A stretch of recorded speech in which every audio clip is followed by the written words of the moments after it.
think they're the two biggest reasons. That first of all, it's trying to streamline an organization, whether they're positioned for growth or whether they're just trying to make what they're doing more efficient.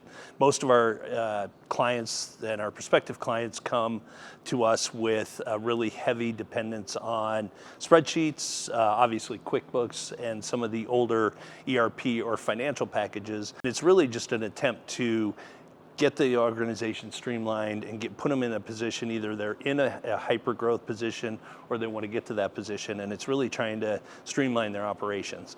And then second, and probably more importantly, is to take advantage or to position themselves for new technology that they'll be implementing, whether it's a new order system, a new CRM, a new HR system.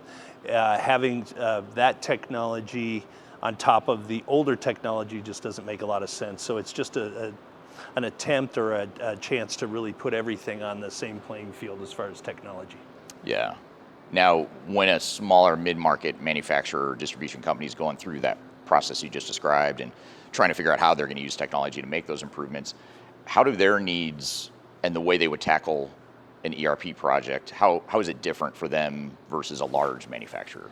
Well, I think that, once again, we'll go to kind of the two differences. And I think the first one is the resources that they have available. If you look at a larger organization, they'll have potentially one or two people that can work on the project full time outside of their day-to-day job. A small organization is typically going to have 10 people that all have their day jobs that all need to work on these projects as well. So they run into the challenge of trying to allocate their resources and really get the right people working on the project, making the decisions on the project that should be making it while keeping the organization running.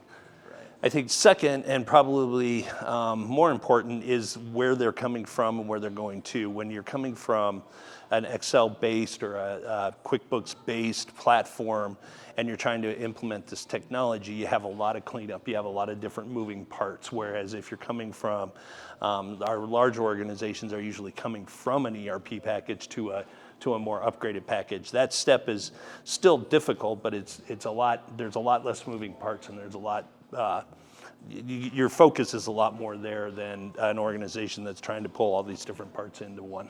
Yeah.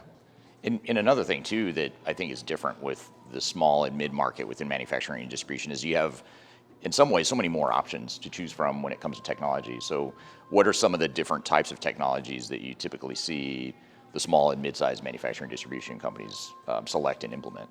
Well, I think like outside of the ERP, you obviously have the ERP or the financial package. And I think it's important even here to say that not always is an ERP, a full-blown ERP, the right answer. It might be a smaller, we've had clients that have turned around and said, you know what, we really need to focus more on our CRM, but we need a solid financial package, not a full-blown ERP.